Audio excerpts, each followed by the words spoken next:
ভীষণ ক্লান্ত শ্রান্ত, দেখতে পাচ্ছ ঘড়িতে 7:30 বাজে। সেই সকাল 10টা থেকে শুরু করেছি, 7:30 বাজে আর শরীর দিচ্ছে না। আজকের মতো এখানেই শেষ করছি। মেনলি যেটা করেছি সেটা হচ্ছে 4টে কার্টুন আজকে ফাঁকা করেছি। এই যে দেখো, এখানে 3টে আর এই যে একটা, এই 4টে কার্টুন ফাঁকা করেছি। মেনলি এই 4টে কার্টুনের শোপিস ছিল, যেগুলো আমি অল্প বিস্তর সাজিয়েছি। এখানে কিছুটা সাজিয়েছি, এখানে আর কিছুটা সাজিয়েছি টিভির এই উপরটাতে, দেখতে পাচ্ছ। তো ফুল ভিউ আমি তোমাদেরকে দেবো যখন ট্যুর করবো, তখন হাউস ট্যুর যখন করবো তখন।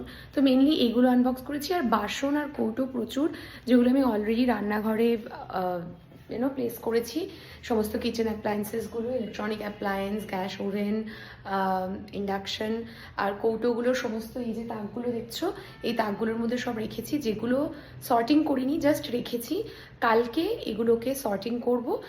আর যেটা করেছি, জামা কাপড় আর বালিশের বাক্স দুটোকে এই বেডরুমটা, যেই বেডরুমটা এমটি, সেই বেডরুমে 3টে বাক্স এনে রেখেছি।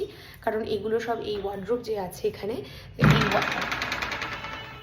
তো এই যে ওয়ার্ড্রোবটা, এই ওয়ার্ড্রোবটাতে কিন্তু এই জামা কাপড় আর বালিশগুলোকে আমি যেহেতু সেট করব, সেজন্য ওই 3টেকে আমি ওই ঘরে নিয়ে গিয়ে রেখেছি।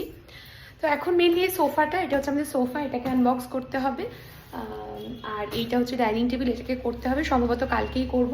আর এখানে যে দুটো বক্স দেখতে পাচ্ছ, এই দুটো বক্সে এই দুটো বক্সেও কিন্তু রয়েছে বাসন, মানে স্টিলের বাসন।